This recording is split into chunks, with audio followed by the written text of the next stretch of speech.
I'd like to present you with Tom. Tom? Well, thank you so much, Naveen, for that wonderful introduction.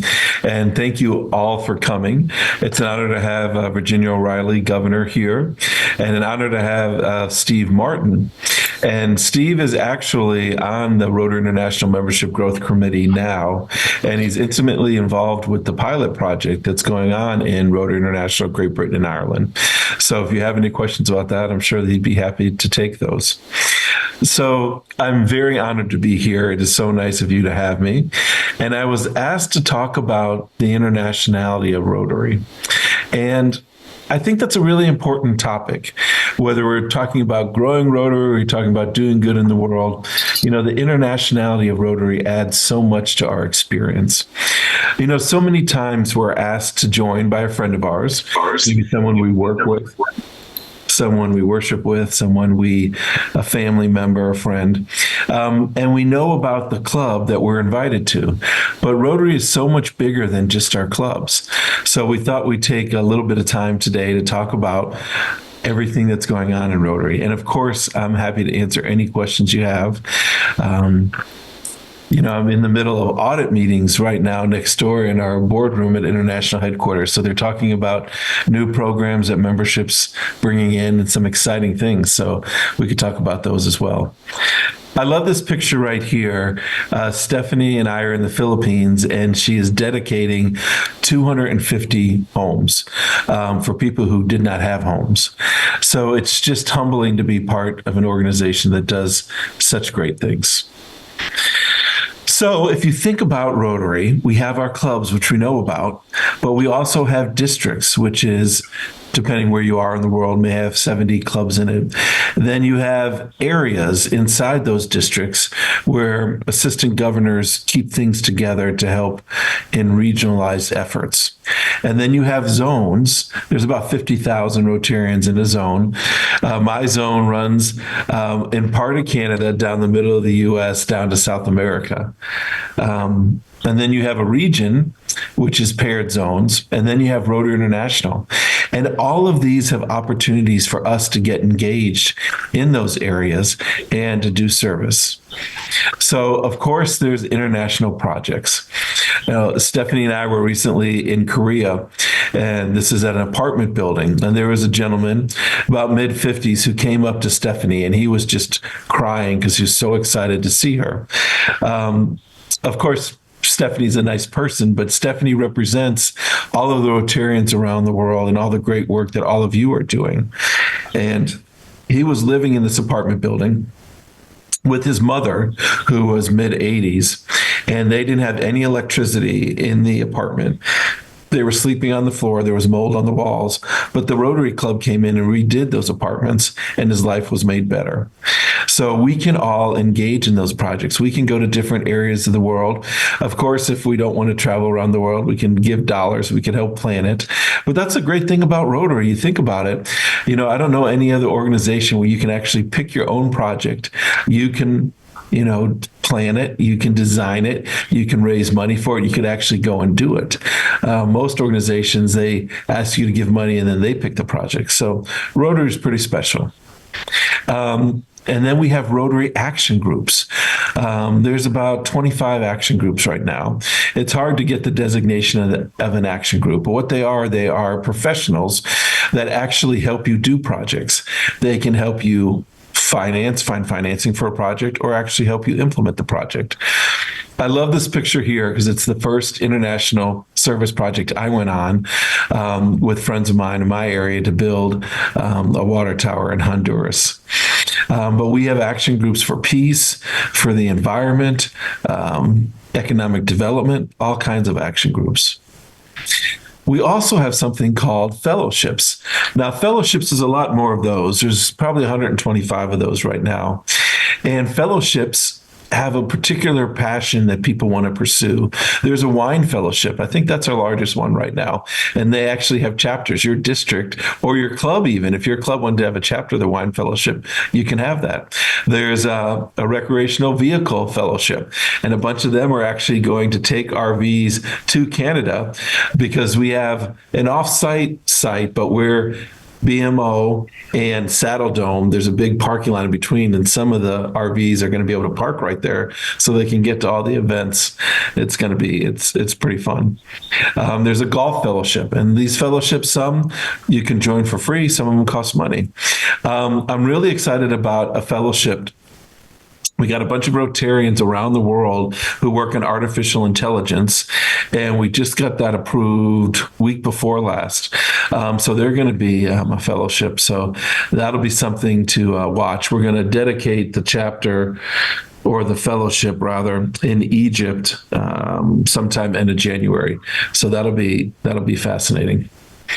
We also have Rotary Community Corps, and that's where, if you have an area that you want to serve or a population you want to serve, they join together with Rotarians, and together they make up a Rotary Community Corps. And thank you, Naveen, for mentioning that in my bio.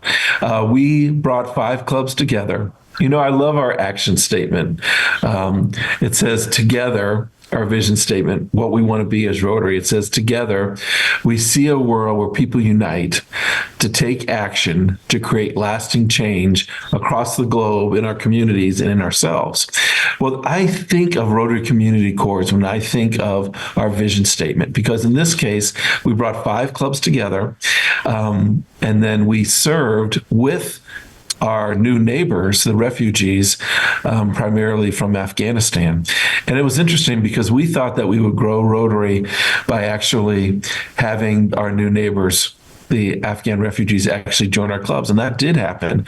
But the way we grew even more than that, and Steve, you might find this interesting, is we had, in these 5 clubs, we had certain individuals in each of the clubs who were kind of drifting away. They weren't coming to the socials. They weren't coming to meetings. And then when we started this, they came back because people join Rotary to do something.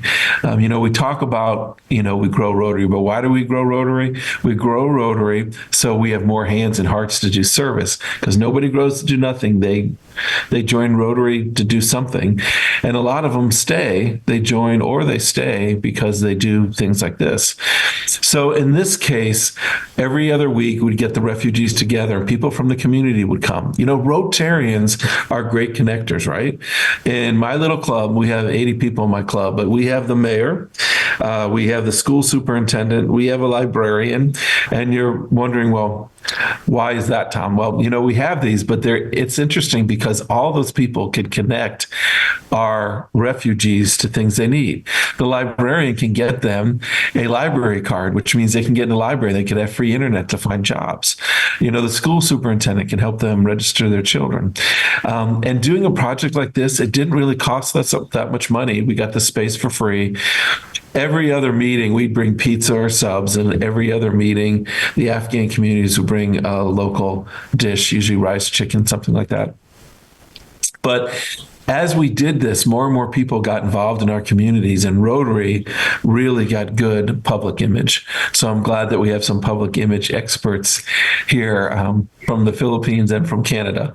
But it's amazing how we started getting in the paper and started getting on TV. We even had our U.S. House of Representatives person was downsizing his house, and he gave furniture to these people who were needing places to stay. So that's another thing you could do in your community, and it could be for a temporary issue that you solve, or it could go on. Rotary Youth Exchange. This is exciting to me because my family's involved in Youth Exchange. We've had 7 long-term Youth Exchange students. This is Paco from Valencia, Spain. And my wife just went there a few weeks back. Luckily, they weren't involved in the floods. They're in the mountains. But it's interesting because I know I keep going back to membership, and we're talking about Rotary, the Internationality, but this Internationality helps our Rotary clubs. When I was president of my club, I asked pretty much everyone I knew who was a fit for my club to join my club. And a lot of them did. Some of them couldn't. But I tell you, some of the people did not join at first, but they wanted to do youth exchange. So they became host families, some of my neighbors and friends from church and my neighborhood. And after they did that for a while, then they did join Rotary. Not all of them, but some of them. So there's not There's no program that adds this much energy, whether it's a student coming back as an outbound that's now coming home or an inbound who's visiting. It's just a great program that we should tell people about. Then we have Rotary coordinators. And Steve, you were a Rotary coordinator. Can you tell us what Rotary coordinators do? Hi, Tom. Yeah, I was a Rotary coordinator for 4 years, actually. I've only just finished. And being a Rotary coordinator is all about growing Rotary. And, we are a resource for people to use at Rotary International. And it's really important that our district governors and their teams, and actually the clubs, know who we are and what we can offer. And we are all about we have a team. So the Rotary Great Britain and Ireland is split into 6 areas. So I have 6 assistants. Those assistants have maybe 4 or 5 district governors, so 4 or 5 districts that they look after. And we share the resources, the help that Rotary International as an organisation can give you. And the sort of things that Tom has been talking about now are the sort of things that we can perhaps direct you to and help you towards. But ultimately, it is all about growing Rotary. And actually, there's some really, and we actually work very, very closely with our foundation coordinator and the public image team, the EMGAs and the EPNCs as well. So in Rotary Great Britain and Ireland, we do work as a team. It's a great resource. So I think that's about it, Tom. It was a very packed 4 years, I can assure you. And coordinators are great if you ever want a speaker for your club or for a district event, whether it be a specialist like Steve is in membership or a foundation specialist or even an NPO and out coordinator. So that's another area where we could all get involved. Then we have Peace Fellows. We have 1,300 Peace Fellows around the world that graduated with the full-time master's degree program at one of our 7 universities.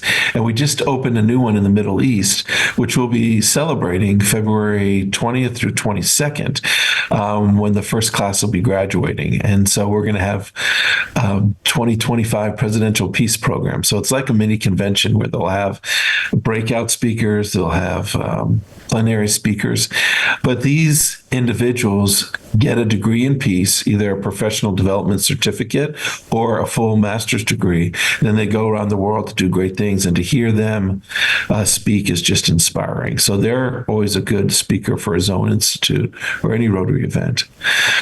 And speaking of institutes, institutes is where a whole area, this is my paired zone, Region 36, which is Zone 29 and 25B. And we're also paired up with 25A.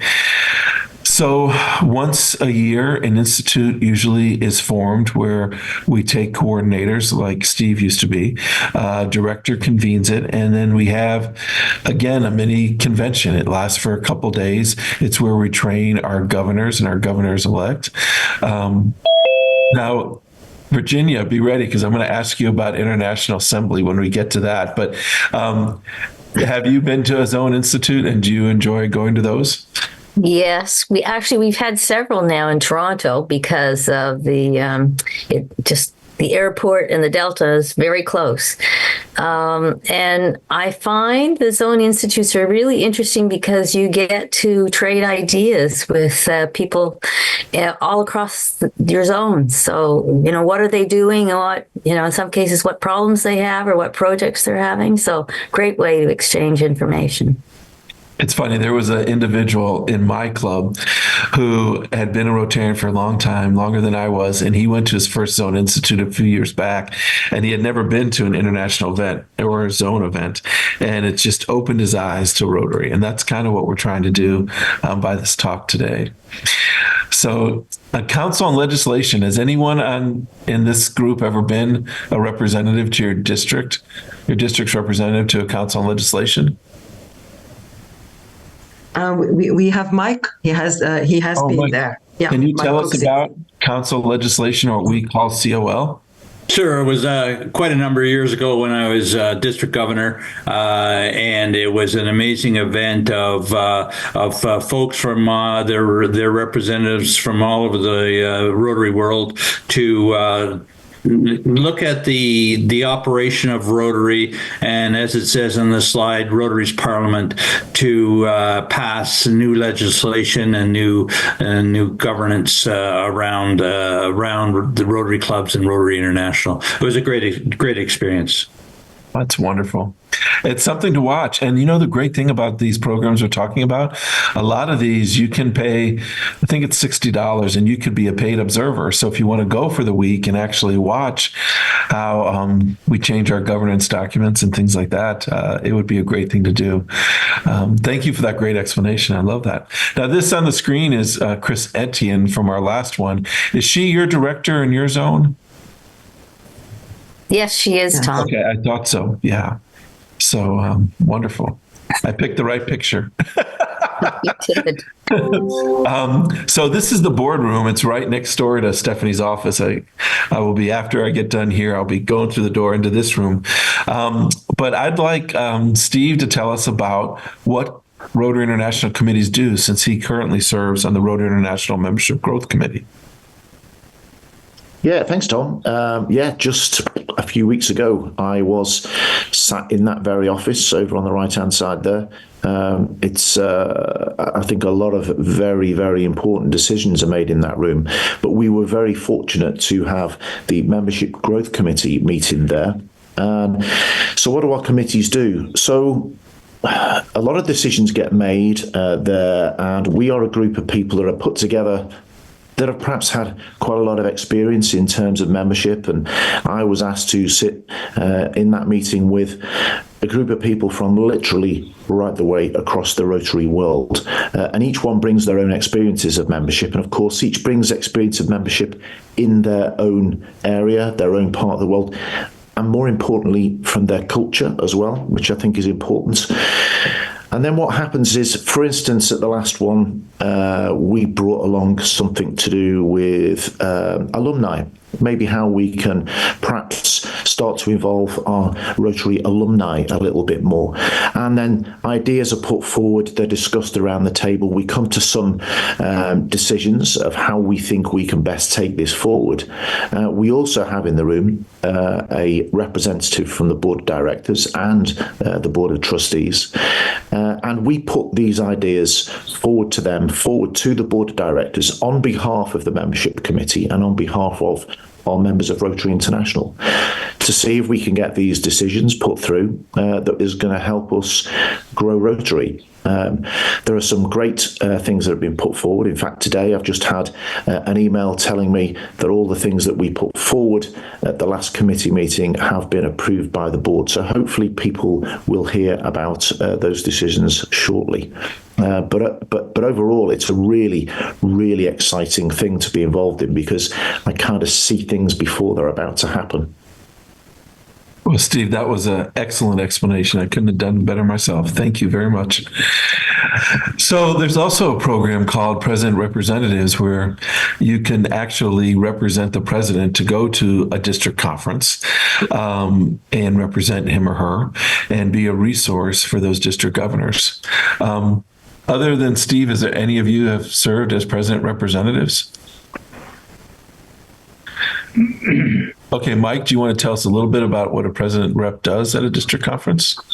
Yeah, mine was in Texas, so it was quite interesting. I took Matthew, my son, who was probably 7 or 8 years old, down to Texas, and he learned a lot sitting at the head table. And our aide was Tom Sheriff, who was an ophthalmologist down there, and we had a great time of swapping stories, and the stories got bigger, Tom, as you know, and it was a wonderful,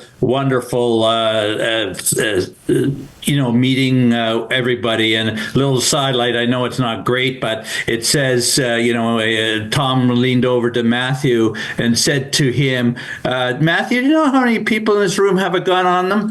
And Matthew said, no. He was flustered. He said, they all do. So anyway, that's it was an interesting visit. That's wonderful. So, International Assembly, this is a wonderful event. This is our planning team for last year's International Assembly. So, Virginia, you're on. Yes, All Tom, about thank the you. International Assembly. Well, International Assembly is pretty amazing because I think other than RI conventions, it really is that time where you really do meet people from all over the world. And quite often, at least the first day or two, and then a couple of different events through, they have their traditional dress or whatever, which is certainly put me to shame. But they have, and it's the way things work in different countries, in different districts, issues people have, just trading ideas and getting to hear what's going on. And there are phenomenal speakers and facilitators at that IA. So it was quite the experience. And now, Virginia, I'm assuming you have friends all over the world. I do. That's the internationality of Rotary. That's just wonderful. And I think Steve might have been one of your training leaders. Steve. That's me. I was just about to say. Oh, yes. Because I thought the facilitators were excellent last year as well. She said speakers. That's good, Steve. Oh, that's just wonderful. Now, we have something in the U.S. called the Rose Bowl Parade. And so there's 80 million people who watch this parade with all the replays because it's on the TV stations and all that jazz. But Rotary actually has a float in the parade.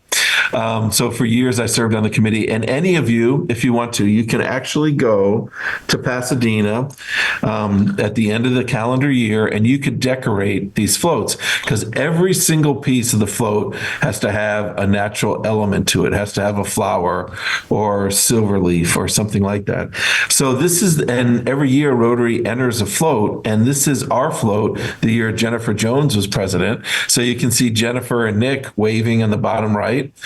And the goofy looking guy with the top hat next to the carousel pole, that's me. Oh, yeah. I waved for 4 hours. My hands were tired, but it was so exciting. But it's just these things that we can do in Rotary, and people don't know that if you join Rotary, you can do these things. And again, you could ride the float, you could walk, or you could just go decorate. And it doesn't cost any money to decorate. You can bring your friends. It's a lot of fun. So anybody here been to an international convention? Dave, can you tell us about an international convention and what happens there? Absolutely. I've been to several, I guess, over the years, some in Canada, some in other countries. Los Angeles, I remember, was there as well. Very basically, again, it's worldwide, and it's Rotarians from every corner of the earth. And we're talking about different ideas, and the ideas, again, through different breakout sessions, particularly, show us how, I'm going to put it this different way. We're different in many cultural things, but guess what? We're very much the same as well when it comes to Rotary. And our programs become so international because of the people in that room. But when you put 20,000 people together in one spot, it is impressive, that's for sure.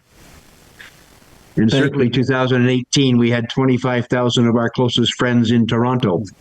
That was a special time, too. Yeah. Tom, if I may, I'm helping Michelle Guy promote Calgary here in the district. And it was my first convention back in 1996, which I went on to 15 others. But it is a great place for us to, in Canada, go and meet Rotarians from around the world. So projects happen, friendships happen, all sorts of great things happen. So keep it in mind if you can go from our club or our district.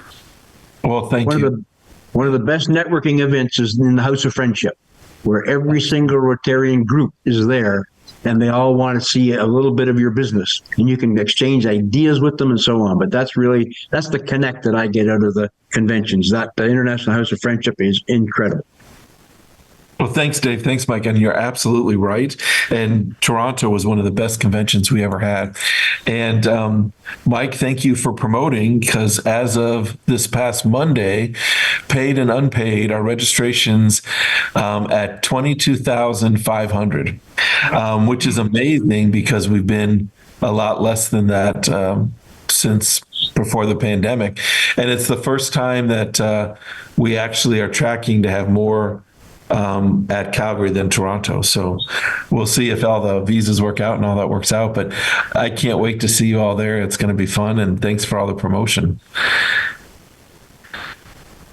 Okay, now my favorite time of any presentation is when I get to answer your questions.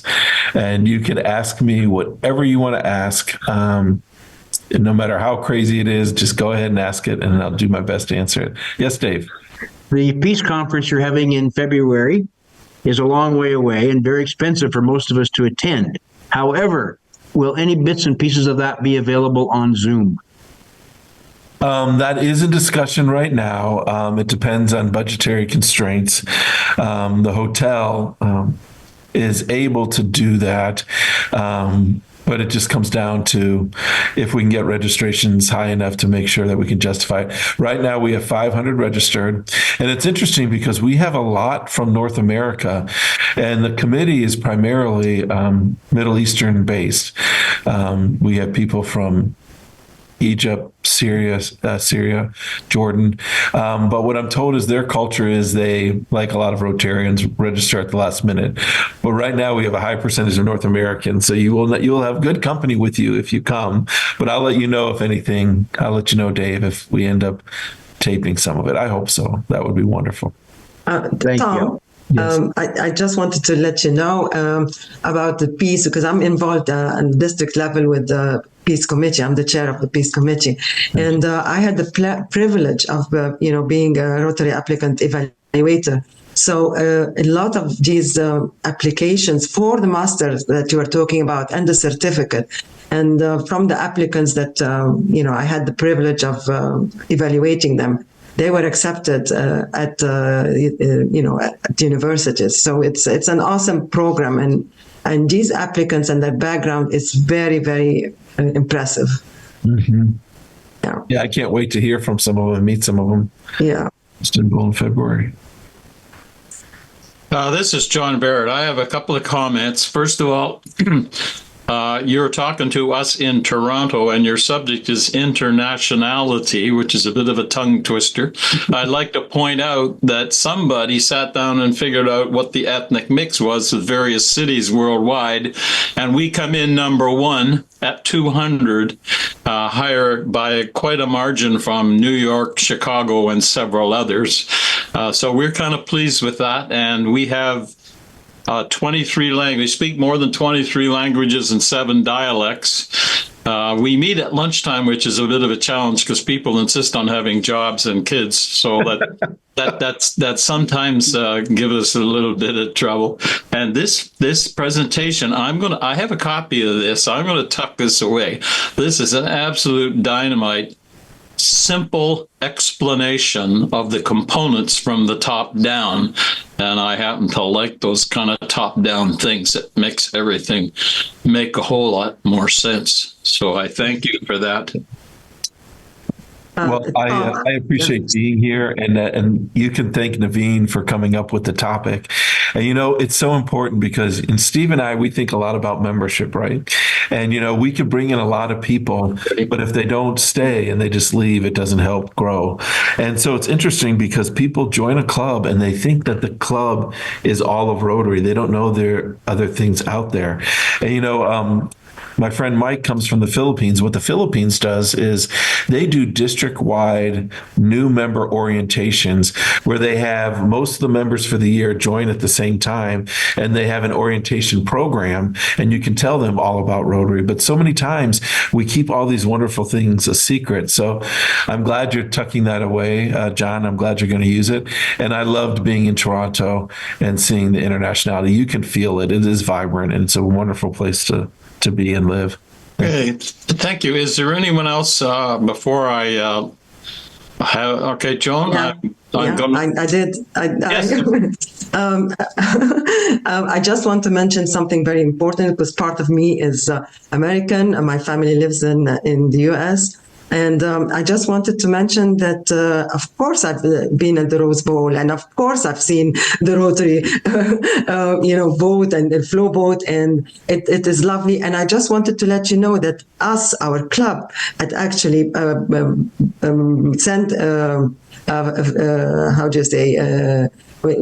fund to help support this group. And it was during the presidency of one of our members. He's not here now, Sydney. And he insisted that we support the Rose Bowl float.